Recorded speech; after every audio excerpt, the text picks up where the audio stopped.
Windows server operating system IT industry की एक ऐसी प्रोफाइल या एक ऐसा डोमेन जिस डोमेन की रिक्वायरमेंट लगभग हर एक ऑर्गेनाइजेशन को होती है। And you can say that जो आईटी इंडस्ट्री में सबसे ज्यादा वैकेंसीज रहती है, जो सबसे ज्यादा जॉब अपॉर्चुनिटी रहती है, वो सिस्टम और सर्वर एडमिनिस्ट्रेटर की होती है। आज के इस वीडियो में हम बात करने वाले हैं कि कैसे हम अपने आप को प्रिपेयर करें ताकि सर्वर एडमिनिस्ट्रेटर से रिलेटेड जो भी इंटरव्यू स्केड्यूल हुआ है, जो भी इंटरव्यू देने की आप प्लानिंग कर रहे हैं, उसको कैसे आसानी से क्रैक कर सकें। दो इंपॉर्टेंट पॉइंट इसमें हम ऐड करना चाहते हैं। पहला ये कि सर्वर ऑपरेटिंग सिस्टम एक ऐसा एवरग्रीन या सर्वर एक ऐसी एवरग्रीन टेक्नोलॉजी है जो लगभग पिछले 35 टू 40 ईयर से मार्केट में अवेलेबल है। एंड प्लस आने वाले टाइम पे भी सर्वर ऑपरेटिंग सिस्टम अपडेट हो जाएगा, इसके वर्जन चेंज हो जाएंगे, सर्विसेज एडिशनल ऐड हो जाएंगी, but server operating system IT industry से बहुत कम ही चांस है कि इसको रिमूव किया जा सके। बिकॉज यू नो दैट चाहे वो छोटा ऑर्गेनाइजेशन हो या बड़ा ऑर्गेनाइजेशन हो, दोनों के केस में सर्वर की इंपॉर्टेंस है। बिकॉज सर्वर ऑपरेटिंग सिस्टम के जरिए आप अपने जो क्लाइंट्स हैं, जो रिसोर्सेज हैं, जो डिवाइसेस आपने लगा रखी है इंफ्रास्ट्रक्चर या इन्वायरमेंट में, उनको आसानी से कंट्रोल और मैनेज किया जाता है। आज हम बात करने वाले हैं इस पर्टिकुलर वीडियो में कि किस तरीके से अपने आप को प्रिपेयर किया जाए ताकि हम सर्वर एडमिनिस्ट्रेटर की जॉब को आसानी से पा सकें। सर्वर एडमिनिस्ट्रेटर से रिलेटेड अगर कोई इंटरव्यू की प्लानिंग कर रहे हैं आप, तो वो आसानी से आप क्रैक कर सकें। चलिए हम आपको इसको डिस्क्राइब करते हैं step by step, point wise किस तरीके से आप प्रिपरेशन करेंगे, क्या क्या क्वेश्चन हो सकते हैं, क्या क्या क्वेश्चन पुटअप किए जा सकते हैं इसमें, और साथ ही साथ कौन कौन सी ऐसी सर्विसेज हैं जिन पे आपको बहुत ज्यादा फोकस करने की रिक्वायरमेंट है। So let me move ourself to our white board और डिस्कस करते हैं अबाउट कि प्री रिक्विजिट्स क्या है और कौन कौन से सर्विसेज हमें ध्यान में रखना है। सर्वर के केस में अगर आपने प्लान किया है सर्वर एडमिनिस्ट्रेटर जॉब के लिए, कुछ पॉइंट यहां पे हम मेंशन कर रहे हैं। पहले तो आपको हार्डवेयर की अच्छी खासी नॉलेज होनी चाहिए। Hardware in the sense like as I am talking about the model number of server, ठीक है। Model number of server like as a Dell के कितने सर्वर हैं और उनके मॉडल क्या क्या है, एचपी कितने सर्वर प्रोवाइड करता है, एशर कितने सर्वर प्रोवाइड करता है, असेंबल सर्वर क्या होते हैं, राइट। इन सभी के बारे में आपको प्रॉपर डिटेल कहीं ना कहीं से कलेक्ट कर लेनी है। डेल के मल्टीपल मॉडल हैं, एचपी के मल्टीपल मॉडल हैं, एसर भी प्रोवाइड करता है, और बहुत सारी कंपनियां रहती हैं जो सर्वर को असेंबल कराती हैं अपने कॉन्फ़िगरेशन या रिक्वायरमेंट के अकॉर्डिंग। तो जितनी भी लिस्ट है मॉडल नंबर की वो आपको डेल की साइट से मिल जाएगी। जो भी means number of servers HP ने डिजाइन किए हैं उसकी लिस्ट मिल जाएगी। असेंबल के केस में आपको मालूम होना चाहिए कि क्या क्या मदरबोर्ड मार्केट में है जो सर्वर में कॉन्फ़िगर किए जाते हैं, सर्वर के लिए इस्तेमाल किए जाते हैं। तो ये पहला टॉपिक है कि आपको हार्डवेयर के बारे में, सर्वर हार्डवेयर के बारे में सारी डिटेल कलेक्ट कर लेनी है। दूसरा इंपॉर्टेंट पॉइंट इसी केस में अगर हम बात करें तो एक तो मॉडल नंबर हो गया, सर्वर के मॉडल नंबर की बात कर लेते हैं। दूसरा दो इंपॉर्टेंट पॉइंट हम ऐड करना चाहते हैं। पहला है आईडी रैक के बारे में और दूसरा है आईएलओ पोर्ट के बारे में, ठीक है। ज्यादातर इंटरव्यूअर आज की डेट में, क्योंकि रिमोट सपोर्ट है, वर्क फ्रॉम होम है, तो इस केस में ज्यादातर interviewer will ask you question about कि आईडी रैक क्या है और आईएलओ पोर्ट क्या होता है। So iDRAC is a type of network card, yes it's a type of network card बोल सकते हैं, that help us to provide the access of our hardware through internet. ये नेटवर्क कार्ड है जो कि basically design for Dell machine, इसको Dell ने design किया है। और ILO port which is design by the HP, means अगर आपके पास आईएलओ पोर्ट है और आईडी रैक है तो वो मीन्स इन्फॉर्म करते हैं कि iDRAC is a part of Dell server और आईएलओ पोर्ट जो है वो एचपी ने डिजाइन किया है। नाउ क्वेश्चन कि इसको प्रैक्टिकली कैसे इस्तेमाल किया जाता है। फॉर एग्जांपल ये क्लाइंट का सेटअप है, क्लाइंट ने डेल सर्वर लगा रखा है, ठीक है, और मे बी एचपी सर्वर भी इस्टेब्लिश है। दिस इज क्लाइंट इंफ्रास्ट्रक्चर और यहाँ पे we are responsible to provide a remote support. हम लोग क्या करते हैं, रिमोट सपोर्ट प्रोवाइड कर रहे हैं This is tech remote support. So you know that in case of remote support, whenever we configure or manage the server, इस case में अगर आपका सिस्टम डाउन है, शट डाउन है, तो आई डोंट थिंक रिमोट के थ्रू उसको आप एक्सेस कर पाएंगे, उसका आरडीपी एक्सेस कर पाएंगे. कोई भी कंप्यूटर अगर डाउन है तो definitely we are unable to take the RDP, या उसमें कोई भी जीयूआई एक्सेस नहीं कर पाएंगे. बट आईडी रैक, ठीक है ना, ये जो आईडी रैक है डेल के टूल में, या फिर आईएलओ पोर्ट है जो हमारे एचपी में है, ये ऐसे नेटवर्क अडेप्टर हैं जो हमें ऑप्शन देते हैं कि आप अपने मशीन पर बैठ करके, ठीक है, आप अपने मशीन पे बैठ करके इंटरनेट की हेल्प से आप अपने सिस्टम को रीस्टार्ट, ठीक है, आप इसको शट डाउन, आप इसको लॉग ऑफ भी कर सकते हैं. और इवन अगर आपका सिस्टम टर्न ऑफ है ना, तो आप अपनी इस मशीन को टर्न ऑन भी कर सकते हैं, because iDRAC and ILO port directly connected to the UPS, और यूपीएस आपका जुड़ा रहता है कंप्यूटर से. तो आपको पूरी तरीके से पावर कंट्रोल मिलता है to manage your remote server. जो भी आप रिमोट साइट पे सर्वर अवेलेबल है, उसको आप आसानी से मैनेज और कंट्रोल कर सकते हो. तो ये दोनों हार्डवेयर से रिलेटेड बातें हो गई. अब बात करते हैं कि वो कौन कौन सी सर्विसेज हैं जो हमारे लिए इंपॉर्टेंट है. So we should know about the server services for interview. वो कौन कौन सी सर्विसेज हैं जो हम इंटरव्यू पर्पज के लिए तैयार कर सकते हैं. स्टेप बाय स्टेप बात करेंगे ताकि क्लियर हो सके आपका डाउट, और आप आसानी से सर्वर एडमिनिस्ट्रेटर की जॉब इंटरव्यू को क्रैक कर सकें. I am going to start from the very basic. सबसे पहले हम बात करते हैं एक्टिव डायरेक्टरी, जो कि कॉमन है और इंपॉर्टेंट है. Active directory, you know that active directory के केस में बहुत सारे क्वेश्चन पुट अप हो सकते हैं. मैं आपको क्वेश्चन की लिस्ट प्लस उसका आंसर भी डिस्क्राइब कर दे रहा हूं. पहला क्वेश्चन ये आएगा, व्हाट इज एक्टिव डायरेक्टरी. हम अपनी तरफ से तैयारी करेंगे. व्हाट इज एक्टिव डायरेक्टरी, ठीक है. सो एक्टिव डायरेक्टरी क्या है, you should know about the concept of active directory. तो आप बेसिकली इसका आंसर दे सकते हैं. Active directory is a type of service which is available in server operating system. It create a boundary, it create a security boundary to manage our multiple client operating system और resources. जो भी आपने resources लगा रखे हैं, जो भी आपने क्लाइंट मशीन्स लगा रखे हैं, उन क्लाइंट मशीन और रिसोर्सेज को आसानी से कंट्रोल और मैनेज कर सकते हैं. दूसरा क्वेश्चन इसमें हो सकता है एक्टिव डायरेक्टरी, ठीक है ना, active directory objects and container, objects and containers.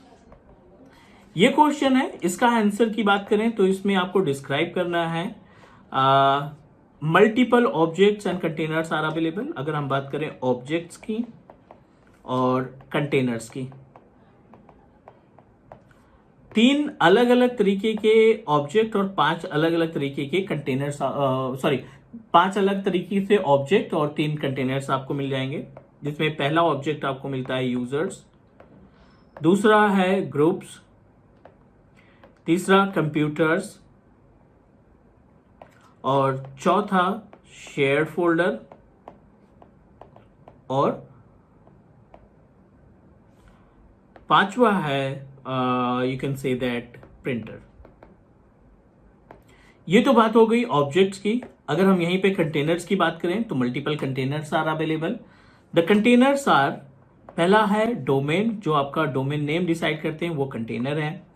दूसरा है साइट्स, जो साइट्स है वो साइट आप जो मल्टीपल साइट्स क्रिएट करते हैं वो भी आपका कंटेनर कहलाता है. And number 3 organisational unit. ये क्वेश्चन आता है तो आप गाइड कर सकते हैं कि ये हमारे पास ऑब्जेक्ट एंड कंटेनर्स हैं. इन ऑब्जेक्ट और कंटेनर की मदद से हम अपने इंफ्रास्ट्रक्चर को मैनेज और कंट्रोल करते हैं. 2 क्वेश्चन हो गए. पहला क्वेश्चन हमने देखा व्हाट इज एक्टिव डायरेक्टरी, दूसरा क्वेश्चन एक्टिव डायरेक्टरी ऑब्जेक्ट. तीसरा क्वेश्चन नंबर 3 की बात करें तो what are active directory files. ठीक है, you should know about the active directory files. किस लोकेशन में रहती है, क्या क्या डेटा रहता है, फाइल का नाम क्या होता है, वो आप आइडेंटिफाई करेंगे. नंबर 4, अगले स्टेप की बात करें, what is work of sysvol folder. ठीक है, what is work of sysvol folder. जब आप एडी इंस्टॉल करते हैं ना, तो आपको एक ऑप्शन मिलता है sysvol फोल्डर का, ऑटोमेटिक क्रिएट हो जाता है। तो we should know about what is use of sysvol folder. इसका आंसर आप बोल सकते हैं, sysvol folder is pre shared. ठीक है, ये प्री शेयर्ड फोल्डर होता है दैट हेल्प अस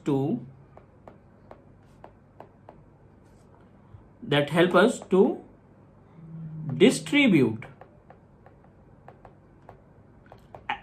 जीपीयूज। जो ग्रुप पॉलिसी हम डिस्ट्रीब्यूट करते हैं वो हमारे sysvol फोल्डर के थ्रू ही पॉसिबल हो पाता है। 4 क्वेश्चन हो गए एडी के। 5वें क्वेश्चन पे चलते हैं, क्योंकि एडी इंपॉर्टेंट है तो मल्टीपल क्वेश्चन आ सकते हैं। In active directory what are FSMO role. आपको एफएसएमओ रोल के बारे में क्वेश्चन पुट अप किया जा सकता है कि एफएसएमओ रोल्स क्या हैं और इनको कितने पार्ट में कैटेगराइज किया गया है। तो आप इसको आसानी से डिस्क्राइब कर देंगे। एफएसएमओ रोल्स कैटेगराइज इन 5 डिफरेंट पार्ट, 2 डिफरेंट पार्ट, और टोटल नंबर ऑफ एफएसएमओ रोल की बात करें तो 5 तरीके के रोल्स होते हैं। पहला है फॉरेस्ट वाइड, ठीक है, और दूसरा है डोमेन वाइड। 2 पार्ट में कैटेगराइज किए गए हैं, फॉरेस्ट वाइड में और डोमेन वाइड में। फॉरेस्ट वाइड के अंदर अगर हम बात करें तो आपको मिल जाता है schema master, number 1। Number 2 domain naming master. अगला क्या हो सकता है, domain naming master.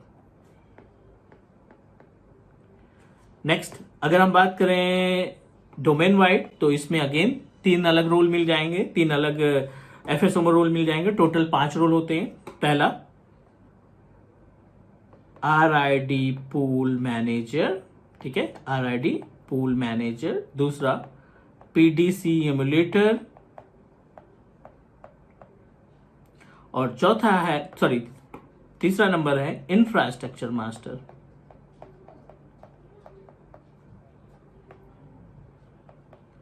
These all are the FSMO role जो आपसे क्वेश्चन पुट अप किया जाता है, तो आप डायरेक्टली इसको डिस्क्राइब कर सकते हैं। एफएसएमओ रोल के बाद अगले क्वेश्चन की अगर हम बात करें, तो अगला क्वेश्चन इंटरव्यूअर की तरफ से आ सकता है related to the DNS. What is DNS, right. DNS क्या है ये आपको डिस्क्राइब करना है। आंसर में आप बहुत आसान तरीके से बता सकते हैं, DNS is a service that help us to manage name resolution, name to IP and IP to the name. इसको कन्वर्ट करने की रिस्पॉन्सिबिलिटी डीएनएस की होती है। इसी में डीएनएस से रिलेटेड अगर क्वेश्चन की बात करें तो डीएनएस में आ सकता है व्हाट आर डीएनएस रिक्वायर्ड।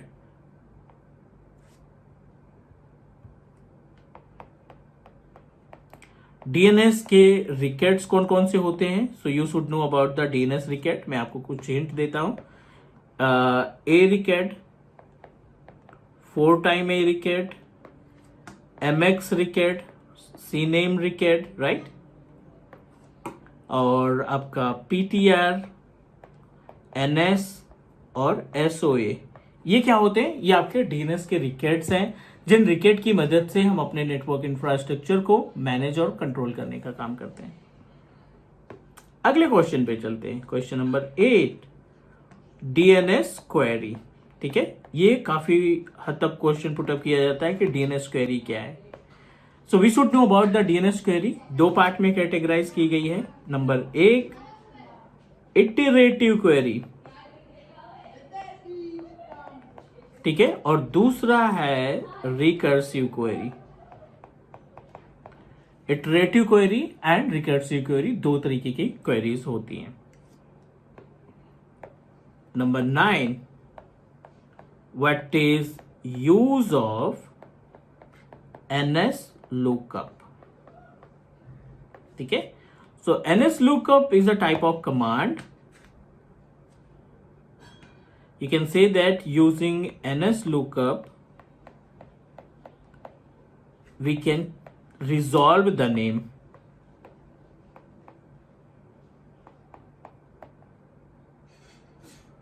ठीक है, नेम को रिजॉल्व किया जा सकता है, सी कोलन, यहां पे लिखेंगे ns lookup कमांड, इसके बाद वेबसाइट का नाम लाइक www.google.com। ये क्या करेगा, आपके गूगल की जो भी पब्लिक आईपी एड्रेस है ns lookup जो है कन्वर्ट करके आपको डिस्क्राइब कर देगा। ठीक है, ये हो गए डीएनएस की बात। अब बात करते हैं number 10, DHCP। What is DHCP? So DHCP में DHCP क्या है, व्हाट इज DHCP प्लस अगले क्वेश्चन की बात करें तो they will ask you question related to DHCP scope. हमें तैयार करना है DHCP स्कोप क्या होते हैं। You should prepare yourself for DHCP failover।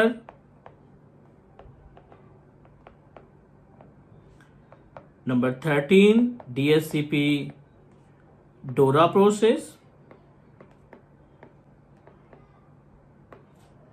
Number 14, DHCP relay agent।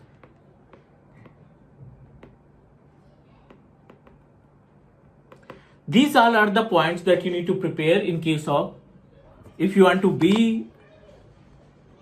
Server administrator. तो उम्मीद है कि आपको इस वीडियो में जो भी हमने डिस्कशन किया वो समझ में आ गया होगा। I create another part as well. ठीक है, अभी के लिए आप यहां से प्रिपरेशन स्टार्ट करो। I give you the practical information as well, ताकि आप आसानी से सिस्टम एडमिनिस्ट्रेटर यानी सर्वर एडमिनिस्ट्रेटर की जॉब को क्रैक कर सकें। आज के लिए इतना ही गाइस, नेक्स्ट मिलते हैं अगली वीडियो में। Take care, bye bye, do subscribe your own Teach Me Cloud YouTube channel. Take care guys.